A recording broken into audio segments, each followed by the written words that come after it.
You're watching KLTX, Channel 15, serving the City of Lufkin. Today on City Hall Update, dogs, cats, and wild animals will visit with representatives from the Kurth Animal Adoption Center, the Winnie Berry Humane Society, and the Allen Trout Zoo to learn about what is going on in the animal world right here in Lufkin. Plus, it's time for the 34th Annual Texas State Forest Festival. We have the inside story on all the fun for you and your family. And Lufkin's Junior League baseball team battled fiercely in the World Series, living up to their name. We got them to slide in to Lufkin to tell us more about this phenomenal season.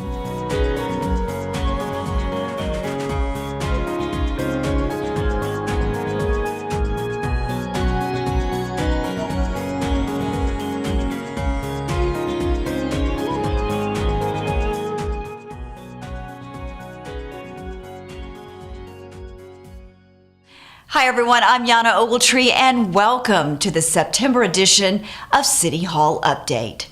School is in full swing and things should be settling down for most of us into the predictable march toward Christmas. However, there is still much to see and do around the city. The next Main Street Market Day is scheduled for Saturday, September 18th. First Street will be blocked off from traffic so it can be transformed into a marketplace with vendors lining both sides of the streets. Bring the whole family and mark your calendars for the third Saturday of each month and enjoy a great day of shopping and exploring in downtown Lufkin. Angelina County Airfest is Saturday, October 6th, with gates opening at 9 a.m. Meet the pilots and see their planes up close in this family fun event that benefits Toys for Tots.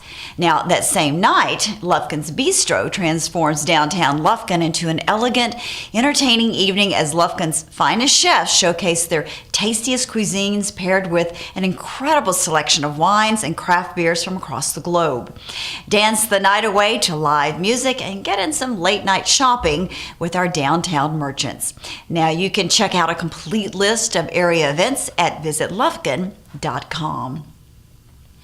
Recently, Angelina County's Texas A&M AgriLife Extension Service held a program called Path to the Plate, where experts discuss some facts and common misconceptions in food production.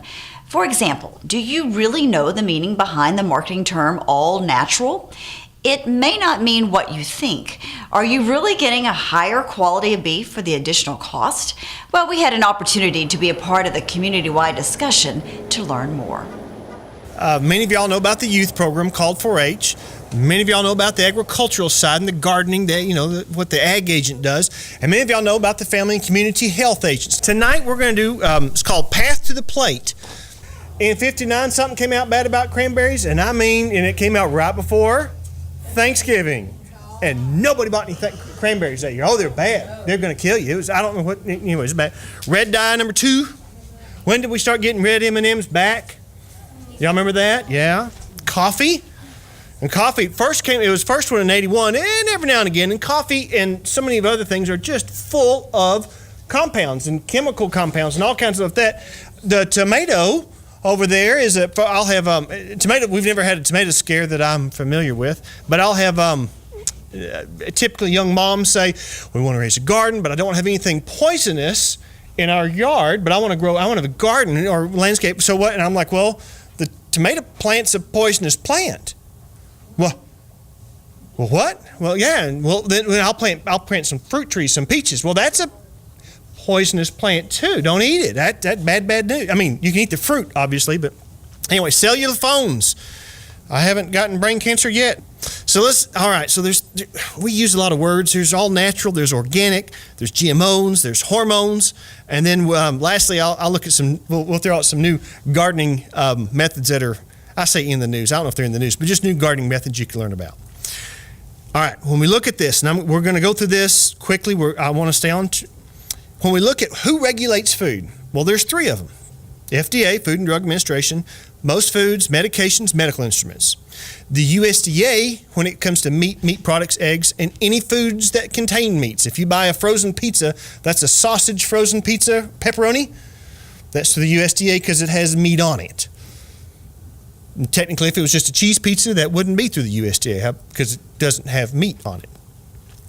EPA. Now, the EPA, Environmental Protection Agency, they're concerned about, they don't care about food. They're looking at pesticides and the residues. Well, they are concerned about food, but pesticide residues in what we eat and in the environment. Natural is a funny word. The Food and Drug Administration has no definition of regulation or natural, and there's no enforcement of that. That's not a thing with the FDA. They don't. You say, well, what's natural? And they go, that's not a. We don't regulate that. We don't do that. The USDA what does the USDA do? Meats, right? Meats and protein stuff. To them, natural means that it's minimally processed, no artificial ingredients. So the steak the nice steaks I got from Massengill's last Friday that we grilled over the weekend, minimally processed, just cut out of the carcass and there. So that would have been natural, but no artificial ingredients. So if you buy the chicken that's already got the Joel, the what is it, the salts and the stuff put in there, or they process that chicken anyway, well then it's obviously not natural. Natural does not apply. When I use that word, it does not have anything to do with the farming practices. And I can only talk about foods that contain meat or eggs. So natural watermelons? Sure. Why not? If you can put a sticker on that. Doesn't mean they are in any shape, way, or fashion, does it? EPA doesn't define natural. That's not a part of their world. So it's only on meat products. So natural, and I say means nothing. It does mean it on meat products. I need to tweak this. But you can kind of claim it for anything. Y'all are attending a natural extension meeting. We appreciate y'all coming tonight. We're going to be serving some natural blueberries tonight. Y'all are going to get a really nice dessert. Natural blue. Well, what? Sure, go right ahead. It reminds me of the at the farmers market years ago. There was a grower that was going to serve cholesterol-free watermelons. Why not? All right. I'm just saying. So anyways, when we talk about natural, the second bullet, there is no way to prove or disprove that natural is more or less nutritional value or risk or benefit. It's minimally processed. And again, so anyways, so they look at the processing, the USDA, they're not going to look at ingredients. So let's get that. GMOs. FDA has no legal definition. They don't worry about GMOs. There's no way to distinguish GMOs from anything, the usual non-GMO type of product. The Food and Drug Administration regulates them the same as conventional, including safety. And we'll talk about at length more. FDA can remove GMO foods from the market if danger has been or is proven. And it does require labeling if significantly different nutritionally or if it's allergenic. And we'll talk about that. I guess, but anyways, USDA and the EPA, they don't have definitions of GMO or genetically engineered. We can somewhat use those interchangeably. But organic foods may not contain any genetically engineered foods or ingredients. So that, if you buy organic, you know you're getting non-GMO products. USDA and the EPA, they do regulate environmental concerns such as the field testing of the genetic engineered crops, such as BT cotton. Well, I said cotton. That would be true, but it is corn. BT, what's BT? Anybody know what BT is? Anybody y'all use dipel dust on your tomatoes to control the hornworms? Anybody know what that is? Dipel dust is the brand name for BT, Bacillus thuringiensis. I think I'm saying that right. It's a naturally occurring bacteria that if the larva of an insect eats, like a caterpillar, like what we call our worms, not earthworms, but like the army worms, like the wigglers and the mosquito wigglers, that's the larva of an insect, right? Whenever it ingests that, tears up their digestive system, and they're gone. And we like it because I hate the word natural because I don't want to use it, but it is. We find it in the environment, naturally found. How about that? It's biological. It doesn't affect any organism with an acidic stomach, like you or I. Since 1994, we have had no documented cases of illness or death due to genetically engineered food. We haven't found it. If you have, please let somebody know. But worldwide, the amount of testing that goes into that, We haven't found anything. Now give my niece peanuts, and we're going to the emergency room, right? But on our genetically engineered food, we haven't had any problems. In 2013, I need to update this, we've got GMOs in 30 countries. We've got 420 million acres planted. And again, we've had no problems. There's a lot of terms out there. It's tough to keep up with. Please don't think that I'm the expert on hormones, on GMOs and all that stuff, but let's back up and realize some of the truths that are going on. I'd like to welcome Aaron Ramsey to City Hall Update and Paula Taylor. They are from the Kurth Memorial Animal Adoption Services Center right here in Lufkin. And I know you've seen Aaron a lot because he does the animal show at Truths and Tales, and we always are featuring dogs and cats who need homes every month. And so welcome to City Hall Update. Thank you. And Paula, you've been at the animal shelter for 11 years, so you're no stranger to the animals, but maybe to the show. So it's great to have both of you all here. So we're talking to these two about some changes going on at the Kurth Memorial Animal Adoption Services Center. So Aaron, we'll let you kick it off and tell us what's going on. Yeah. So we've got some changes coming up. I'm actually I'm going to be taking an extended leave of absence. I'm an Army reservist, and I've been called upon to deploy to Afghanistan. So as an Army reservist, just like the regular Army, we have to go and serve our country just like the regular armed forces. So I've have that mission coming up, and Paula is going to serve as our interim director in my absence. And Paula comes with a ton of experience. She's been at the shelter 11 years. Started out as a kennel tech there, and has worked her way up to animal control officer and lead animal control officer. So she comes with a ton of knowledge, vast experience, and will do a great job while I'm out. Well, absolutely, and it should be somewhat of an easier transition since, like Aaron said, you've worked your way up. You've probably done every job there. Yes, ma'am. Yeah. At one time or another, yeah. Like I said, I started out at ACA, come in there about 6 months, and then I went to officer. Last 5 years, I've been lead officer there, and then just the past few months, we transitioned into.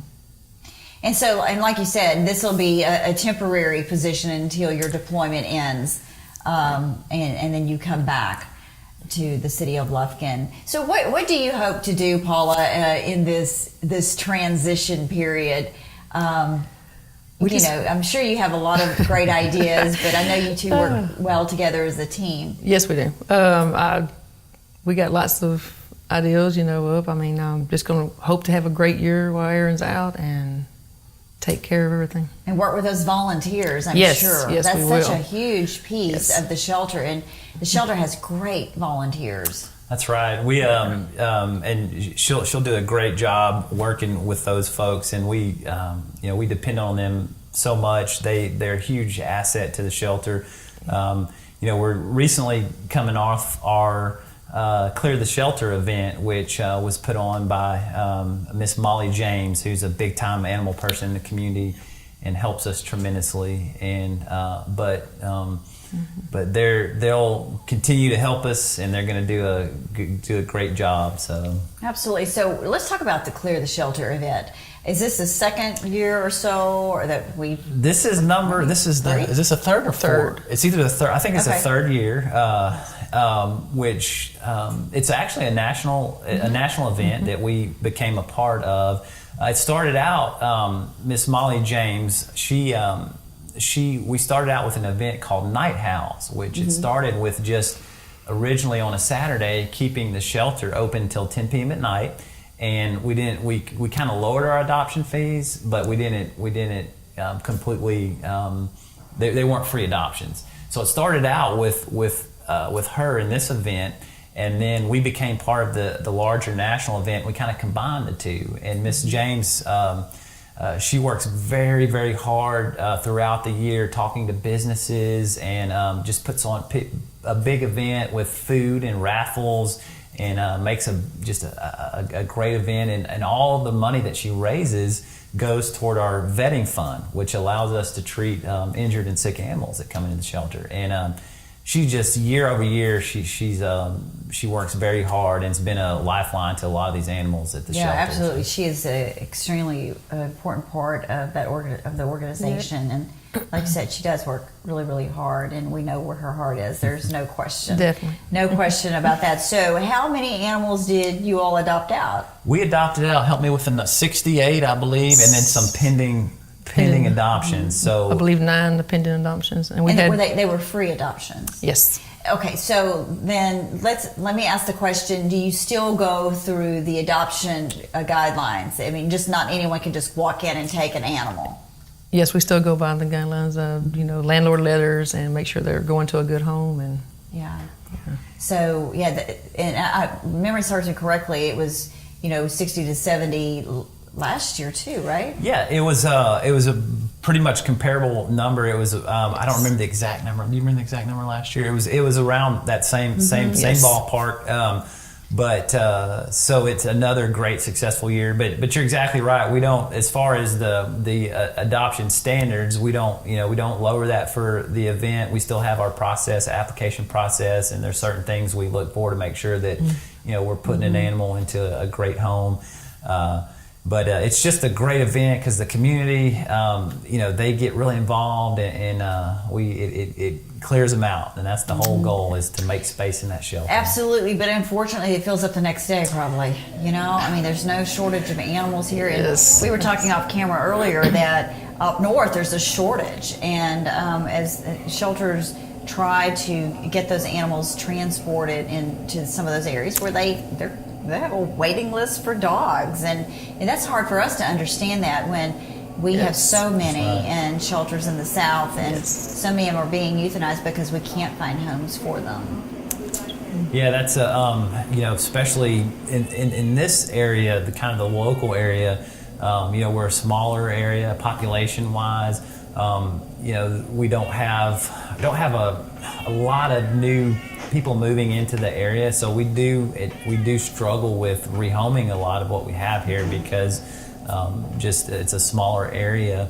But we have, over the years, we've kind of we started looking outward, and we've actually started sending animals all over the country, and to get them out of here. But you're exactly right; they don't have some of the issues further up in the northern part of the country that we have here.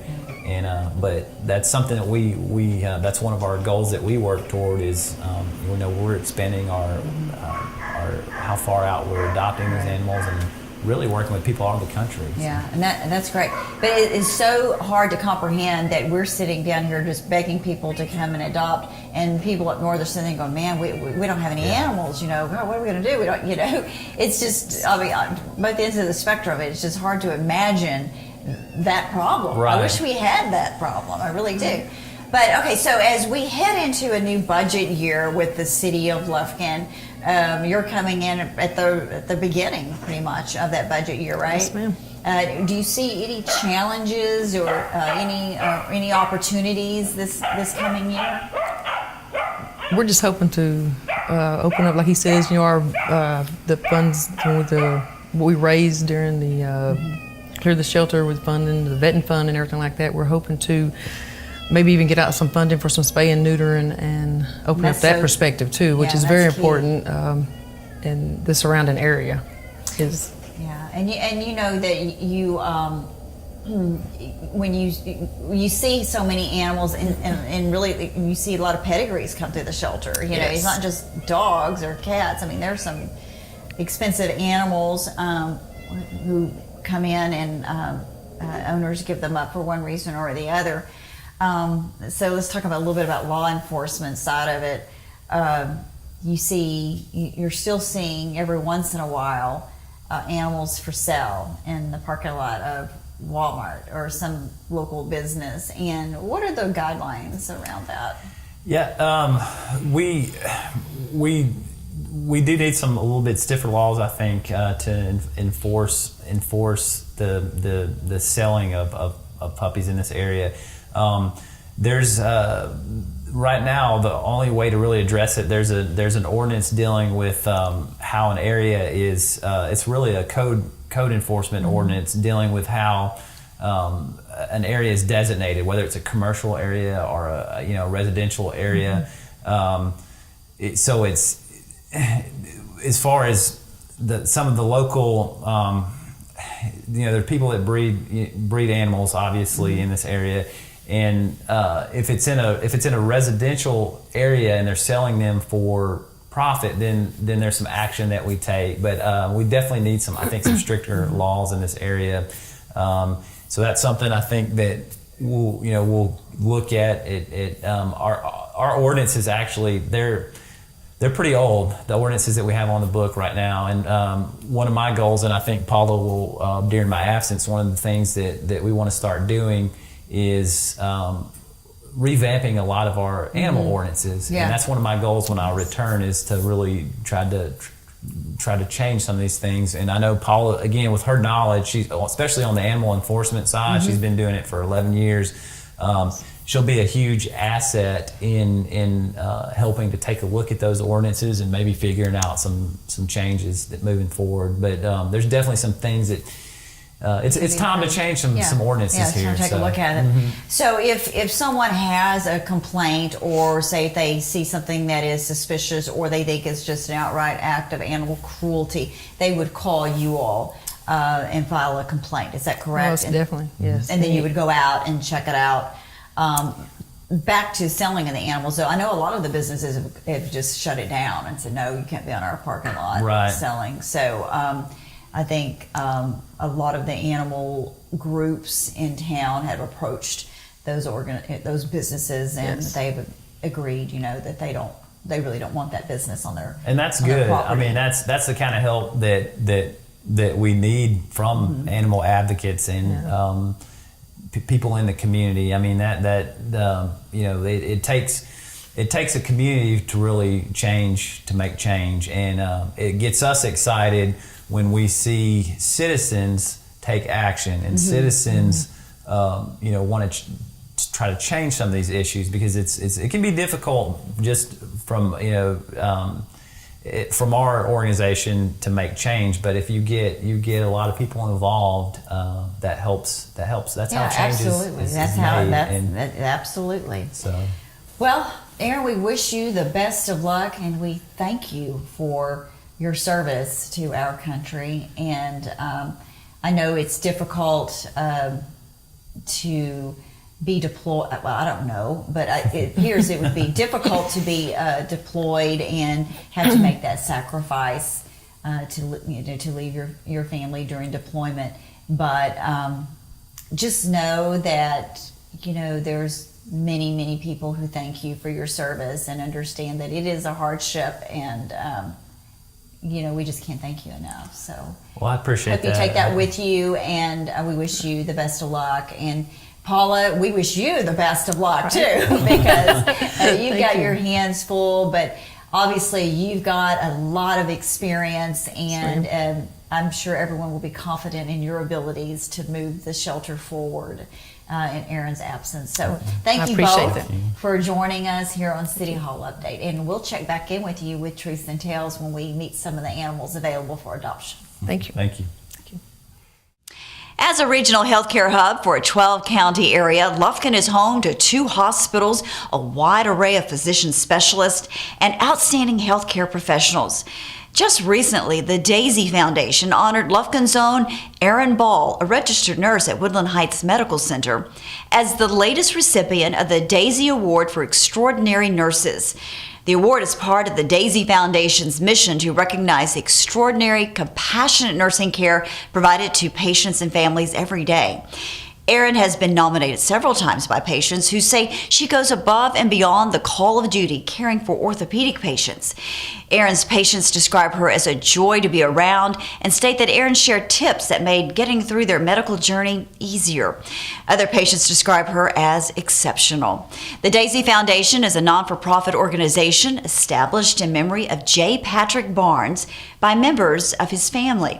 The care Patrick and his family received from nurses while he was terminally ill inspired this unique means of thanking nurses for making a profound difference in the lives of their patients and patient families. Childhood obesity is a growing problem nationwide, especially here in Texas. The National Survey of Children's Health says more than 20% of Texas children are overweight or obese, compared to the national average of 16.1%. Children's health and wellness has been a key issue for junior leagues across the nation since their founding in 1901. The Junior League of Lufkin is combating the rise of childhood obesity and health issues with programs like Camp Get Fit and Kids in the Kitchen, which are aimed to help children make healthier choices. Camp Get Fit and Kids in the Kitchen are held every summer for kids entering 3rd through 5th grades. The camp recently wrapped up at the Boys and Girls Club of Deep East Texas in Lufkin. Campers participated in cooking, exercise, and health awareness with a focus on the importance of making lifelong healthy choices. Each class has 3 segments, and so we do every day they go to all 3 sessions. One's over healthy eating, where they make a healthy snack in the kitchen and cook it, and then another segment is exercise, and then we do a segment over education, which could be anything from like tobacco use to dental hygiene. We have a dentist come, ADAC comes one day. We have Tome Catering come, Brookshire Brothers. Changing Lives Dance Center comes and does Zumba. Because a lot of these kids, from Boys and Girls Club, they might not have ever experienced, Zumba or know the difference in Greek yogurt and regular, so we just kind of try to broaden their horizons a little bit. The increasing prevalence of overweight and obese children and adults is a serious concern for Texas. According to Texas Health and Human Services, being overweight increases a person's risk of heart disease, stroke, high blood pressure, type 2 diabetes, certain cancers, and other serious medical conditions that impact quality of life and have substantial economic consequences for our healthcare system. The Camp Get Fit and Kids in the Kitchen programs combat obesity on multiple levels. As they are not just about learning tips on nutrition, they also emphasize healthier habits and encourage participants to have fun and stay active. For more information on Junior League of Lufkin or Camp Get Fit and Kids in the Kitchen, you can follow them on Facebook or visit their website at juniorleagueoflufkin.org. Well, the Winnie Berry Humane Society is celebrating 55 years of service here in Angelina County, and the Humane Society is also celebrating its new executive director. And I'd like to introduce you to Christy Bice.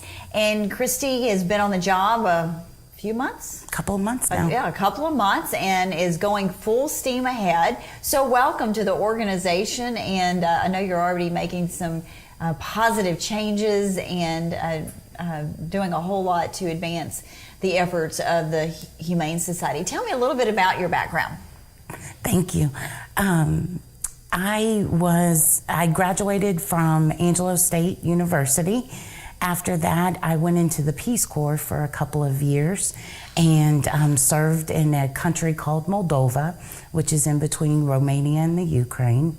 After coming back from that, it changed my perspective on kind of my life plan and what I had, and I decided I wanted to do more for giving back, not so much on working for corporations anymore. And so I started looking at nonprofits and such, and eventually wound up at Goodwill Industries of Central East Texas in 2009, and up until 2018, I was there as a senior director of mission services. So a lot of experience that you bring to this new position. What do you hope to accomplish? What are some of your goals for the Humane Society? More community involvement. I really would like to see the shelter get out there in the community and engage with the citizens on animal welfare programs, whether it be about our low-cost spay-neuter program, how that's important to our community to help control the pet overpopulation. I would like to increase funding for the agency, because that allows us to do more for our animals, whether it be bringing in trainers to assist us in helping get these dogs and cats ready for their forever homes and be adopted, because there is a difference between a shelter animal and adopting a shelter animal and just adopting an animal or buying an animal from a breeder or something like that. So we do have to put a little bit more of attention into our animals, just because of the mental and physical circumstances they endure daily. So, but prior to your arrival, the Humane Society rescued 80 plus. Actually, it ended up being over 100 animals after puppies and kittens were born. From some situations in the area, and so, but a lot of those animals have been adopted out now, right? That's correct. We have probably adopted out now 2/3 of those animals, and the ones we have left are still available for adoption. We've had several that have been adopted out and brought back for different reasons, whether it be the adopter no longer can financially take care of the animal, or their living situation has changed and the new living environment they're going in isn't inclusive of animals. And so those are the situations in which we've had some come back, but for the most part we are down to, we've adopted about 2/3 of them out. And I know it's so important that the Humane Society gets support from the community, and you mentioned that earlier. And there was an outpouring of support during that time. We needed dog food, we needed cat food, just a whole host of things, and also actual funding. And the community answered that call for help. So do you still have a lot of dependency on the community? Absolutely. Very little of our annual budget is actually through grants. About a third of our annual budget is from grants. The rest of it is through that community support or unsolicited donations and fundraising. So I am humbled by the support that the community gives to the shelter. I have never been in a nonprofit where people are actually calling me asking what they can do. Usually it's the other way around, and we're trying to partner with someone to get income coming in. But we have great support in this community, and I thank y'all very much, because you help us take care of these animals and provide for them until we can get them into their forever homes. So is the shelter currently taking adoptions? I know that at one time it was stopped because there was no room. So tell me about that situation. We're still currently full right now with animals. Also, we are going to be revamping our cat room here pretty soon, and so we are breaking the kennels apart and all that and just revamping it. So that is going to limit our intake of animals for a couple of months. But once we finish with this, we'll be back and better than ever. Okay, well that's great news. It's probably going to take, when it comes full circle, about a year, since we started this process from rescuing animals and being able now to do a thorough clean, terminal clean on the shelter, and maybe look at some redesign in the cat room. So tell me, how can the community help? The community can continue helping with their time and their talents, and of course financial support. But I want people to feel that there's more than just giving financially as well. We do community events all the time out at PetSmart. If you'd like to come and volunteer for the Humane Society, we'd love to have you come and fill out an application.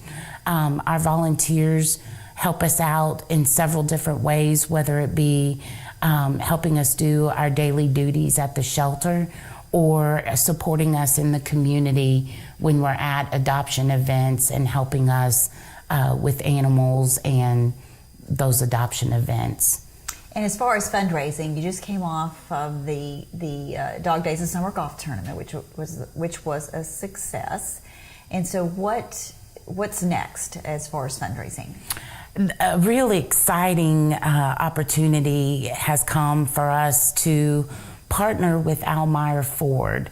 On September the 8th, Almeyer Ford, through the support of the Ford Motor Company, is doing a campaign called Drive for Your Community.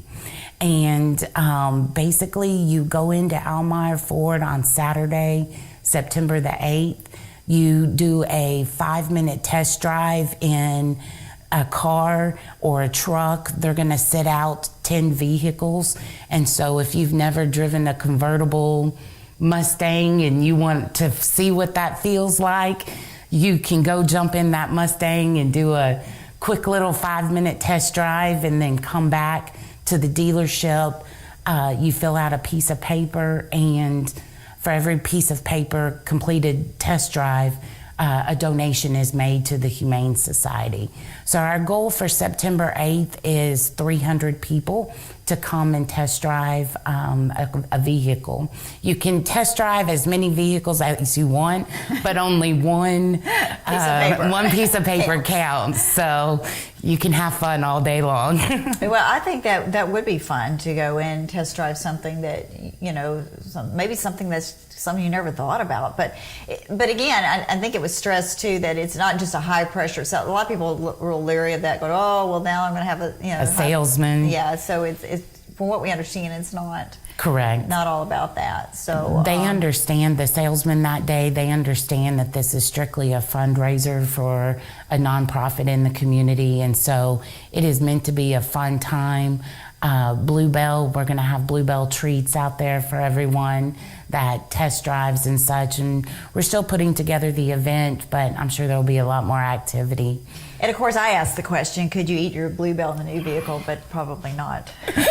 Drip, drip. I don't think that they would really care for that. But anyway, a great idea to come out and test drive a vehicle. Membership drive is happening soon. It is. And then in October, we're going to do our annual Barkoween event and tie in the Humane Society 55th birthday. Yeah, and of course at the end of the year, then we're probably already starting thinking about Christmas, especially if you're Hobby Lobby, because their stuff is up. There is. About how you would like to give a gift for the holiday season. So a lot of good opportunities to participate with the Winnie Berry Humane Society. Absolutely. Volunteering, your financial support, or just donating the needed items to the shelter that help us daily care for the animals. And I invite you to come out and take a look at the Winnie Berry Humane Society, meet Christy and her staff. She has a great staff out there, and I think you'll be impressed with what you see. And we're really excited about the direction of the Humane Society as we move forward here in Angelina County. Christy, thank you for joining us, and best of luck to you. Thank you. It's my pleasure. After Lufkin Little League's national championship in the 2017 Little League World Series, sports fans were eager for the 2018 season. 6 members of the Thundering 13 became part of the junior league team, the Fierce 14. Game after game, Lufkin's All-Stars defeated team after team, securing their place in the Junior League World Series. They quickly proved that they were a force to be reckoned with victories over Chicago, Georgia, and California. In the end, the Fierce 14 proved to be victorious, taking home another national championship title. My mom, she put me in sports because I'm the only child at the house, so she wanted me to go find new friends, so I started playing all the sports, and kind of fell in love with baseball. My dad, his dad, they all grew up playing baseball, so it was just kind of a family thing. They made me grow up playing baseball. Played it since I was 3, you know. I went to a ballpark. I guess this is what my dad told me, is I went to a ballpark and he wanted me to play baseball because he saw the little kids playing and he thought that it'd be cool for me to play. So I went and played t-ball. Turned out I was pretty good, so he let me play the next year. And I kept on playing out through league, and then I got to about the point where I am now. I saw my brother playing and I just wanted to be like him. I mean, I started throwing the ball around, and a funny story about baseball is that when I started playing baseball, I used to throw everything in the house.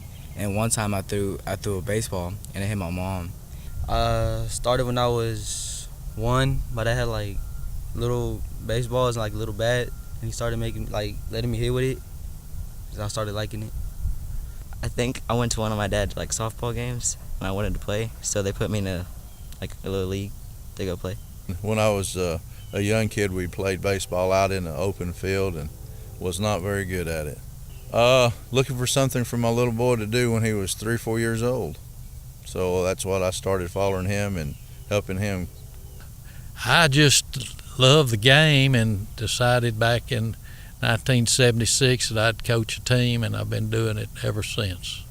It's a pretty good feeling getting to play, in the World Series again, and playing against those foreign teams for the World Series championship. It's just a great experience. Just to see how far we could go, see what we could accomplish, really. Oh, I'd just like to say, tell Raleigh, thank you for letting me come out and help, and how much I enjoyed it. I really, really enjoyed it, so it was a lot of fun. There were times in some games where, the average person would say, oh, that team is lost and the game's not over. Like, we would be down by 3 or 4 runs in the very last inning, and we would make a great comeback. That's very meaningful to me. Just the fact that I could go back and do the same thing again and go back to the World Series and just be able to repeat what we did last year. I mean, it was great all around. We all came in here and worked our tails off, and we got after it. So that's why we were successful. It was gonna be my last year playing for the league, and I was trying to do my best to get in the World Series. Bud and I drove a van that it was a struggle. We drove it all the way to Albuquerque and back. That's the transportation that we were gifted, and we made it work, but it was a fun time.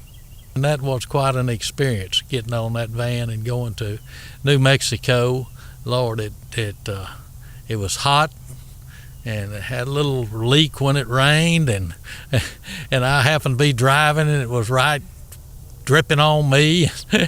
But we survived it and had a good time. It was a little different, but it was fun. In state, my hitting was off, completely off.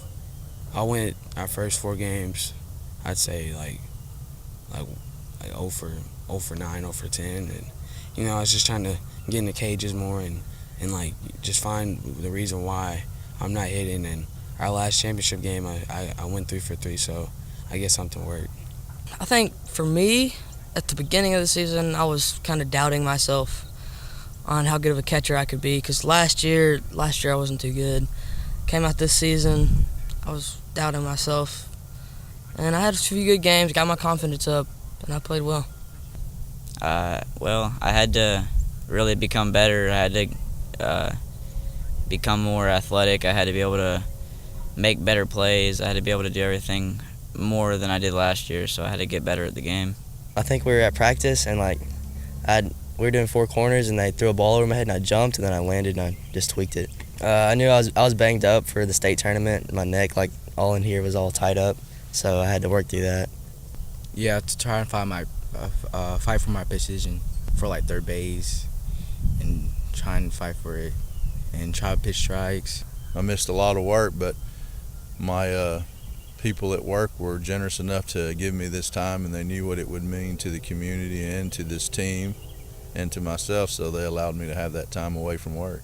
I'm retired and I hadn't got nothing else to do, so I sit around the house looking for something, and when it comes baseball time and I can get out and help them, and hopefully I am helpful, that's all I'm looking for, and I've really enjoyed it. My dad, when we were our head coach, he would come in and he'd tell us that we had contraband checks, and he'd go through all our drawers and eat all the snacks.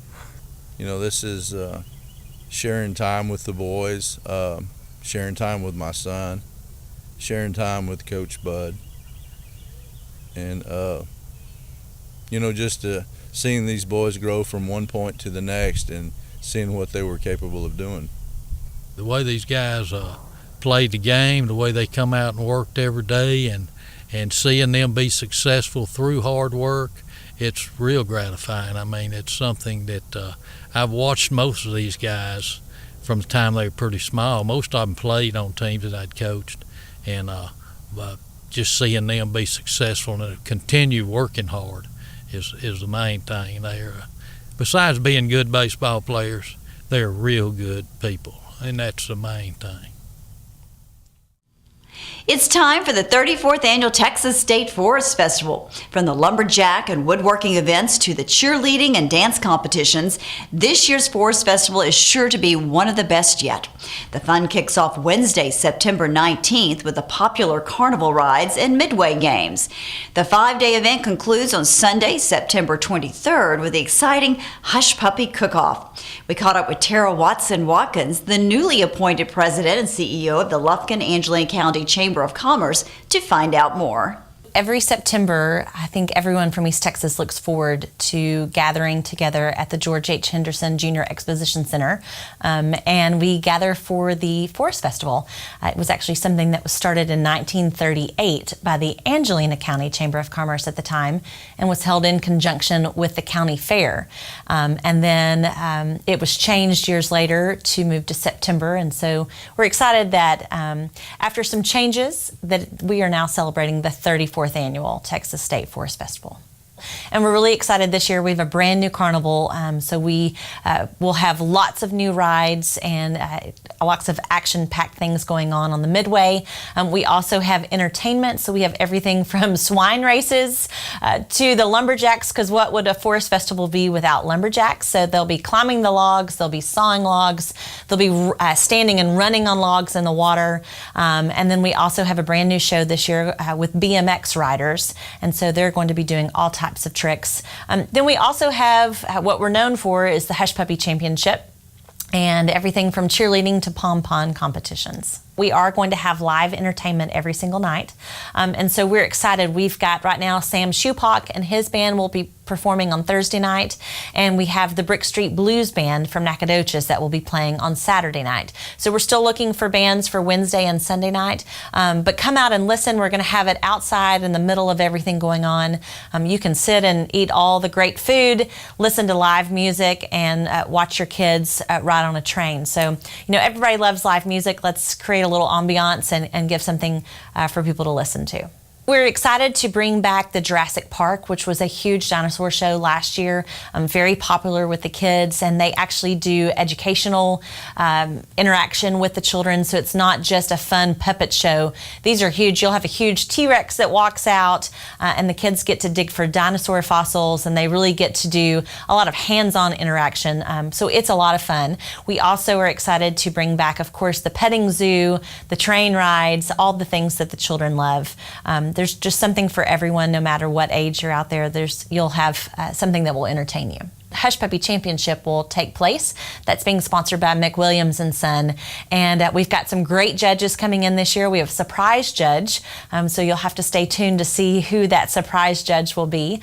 And we're going to get some nationwide coverage on the Hush Puppy Championship this year. So those are all some surprise things that you're getting to know about before we really let everyone know. The Hush Puppy Championship starts at 1, so come see all of the cooks. We typically have 30-plus teams that are cooking. We've added in a youth cooking this year, so you'll have kids cooking first, adults cooking second, and then whoever the winners are out of all the heats will compete together for the grand prize of $1,000. Then at 7 o'clock on Saturday night, we actually have East Texas Got Talent, and so We are excited. So you can actually submit your videos right now if you think that you have the best talent in East Texas, and you're a singer, ventriloquist, dancer, juggling, whatever you want to do. If you've got a talent, we would love to see it. You can actually find that online, and you can download and submit your video, and then our judges actually will pick the videos to be able to go forward.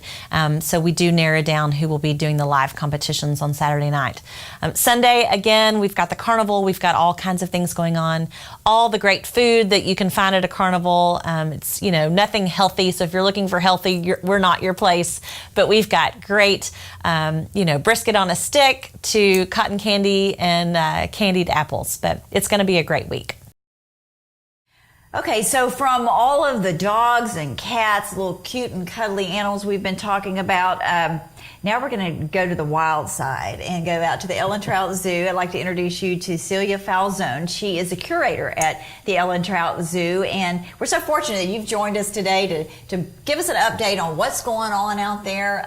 You said lots of births. Yeah, there's always something going on at the zoo. Yeah, and absolutely. Last couple of months, we've had a number of births. It's just kind of that season. So we had sort of a bumper crop of wallaby joys this year. And zoo guests have had a great time seeing them in the pouches and then hopping around when they got a little older and stuff like that.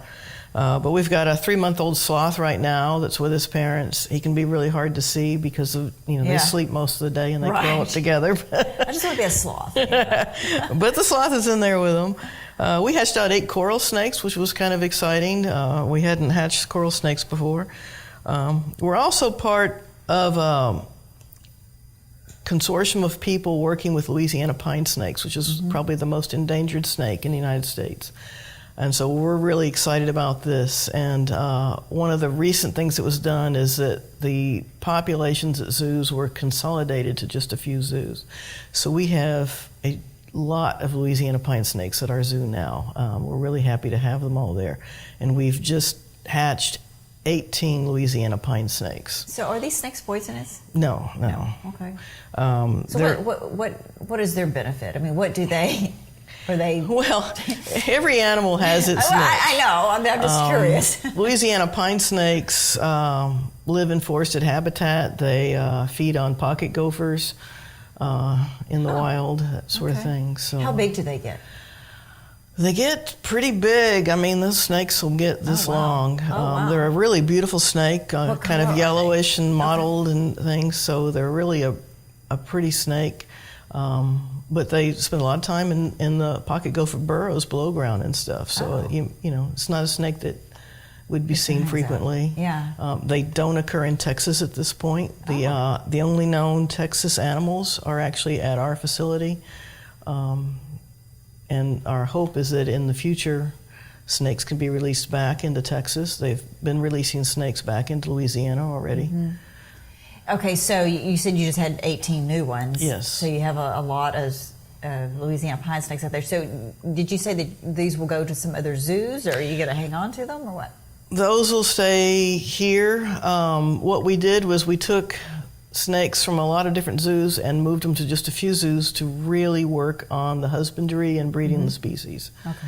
At a few locations. So we're getting ready to, with some federal money that was granted to these few zoos that have them, we got our portion of it, and we're getting ready to renovate an existing building to become our Louisiana pine snake facility. Oh, okay.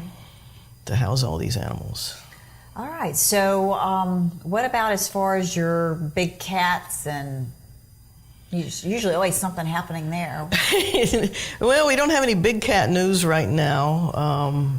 We did some work in the lion exhibit, and they were off exhibit for a little while that was happening, but they're back out now. But we've had some other babies. We've got a 2-day-old bay diker. What is that? It's a small antelope from Africa. They stand about this tall. Only 3 zoos in the United States have them. Oh. So we've got about 8 of them now. I think with this one, I think that makes number 8. Little boy was just born 2 days ago, so that's pretty exciting. So we're real happy about that. We've hatched a number of green and black dart frogs this year. We hadn't really been raising amphibians in the recent years, so we were pretty excited to get that turned around and Yeah. start raising some amphibians again. Yeah, because you always, of course, like the question I asked a few minutes ago. What about the big cats? Because the bigger animals tend to be what people think about when they think about the zoo. But Well- so it's great that you're bringing back, like you said, the Louisiana pine snake, and then your black and green frogs. Well, we're also kind of excited. Years ago when we brought rhinos to Lufkin, we had 2 half-brothers. And a few years ago, we sent one of those brothers to another zoo to breed with some females there, and it allowed us to bring a female in to try and breed with the male that we kept. We have not yet been successful here, but the one that we sent to another zoo has now had 2 calves born. Wow, look at that. So while it was at another zoo, we're still excited that he's had that opportunity. He's contributing, because rhinos are in a pretty sad state Maybe in you the should wild swap too. the rhinos. So, well, we're still hoping that we're going to do something here with Buana and his mate. But that was pretty exciting, even though it was at another zoo, because we still participated. That's our rhino that went there for breeding purposes, and it's worked out. And we've contributed to that population, which is in decline. So, And I always find it so amazing that, what we have at the Ellen Trout Zoo in Lufkin, Texas. I mean, it's an incredible zoo. If you've never visited the zoo, you really need to take time to go out there and take a look around. And, even if you haven't been out there in a couple of years, there's lots to see. There's always something new going on out there. we try. It's not always something really big, but we try to have some things change up, something happening, that sort of thing. So even just refurbishing enclosures and just giving them a new look, it helps the animals out. It's a whole new place to them when you just change their furniture.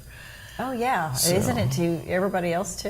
Yeah. It makes it a little bit nicer. So, if you would like to learn more about the zoo, you can go to the city's website and check out, click on the Lufkin Zoo link, and there you will find the times of operation, how you can support the zoo, and just some information about the animals, right? Yeah.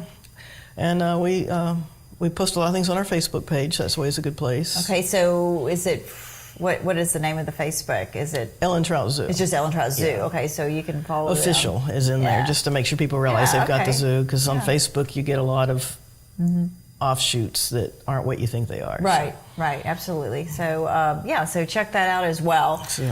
Well, see, anything else you would like to add before we close? I know a lot of people are asking about gorillas because they know that we're Yeah. planning to bring gorillas to Lufkin. So I just want to let people know that we're still in the fundraising phase. This is a really big project. It's a really huge endeavor, and so it just takes time. So we're working on fundraising and grants and that sort of thing to get that money there. Yeah, but that's going to be a cool exhibit. And Houston just got gorillas in the last, 5-6 years, I think. Right. So, it's just crazy that we're on that path to get gorillas, and that'll be exciting once we can make I that know come to people ask fruition. about it, so I did want to mention that. Yeah, absolutely. You mentioned you want to get gorillas, and then people don't realize You're still how much is involved in getting to that process. So, well, keep up the great work, and again, take a peek at the Ellen Trout Zoo. If you want to go online, take a look at it, or now's a great time to go out and visit. So, thank you for joining us. Oh, sure. Thank you for having me. That's all for this edition of City Hall Update. Thank you for joining us, and we hope you will continue to watch for the latest news and information from Lufkin City Hall. I'm Yana Ogletree. Have a great day.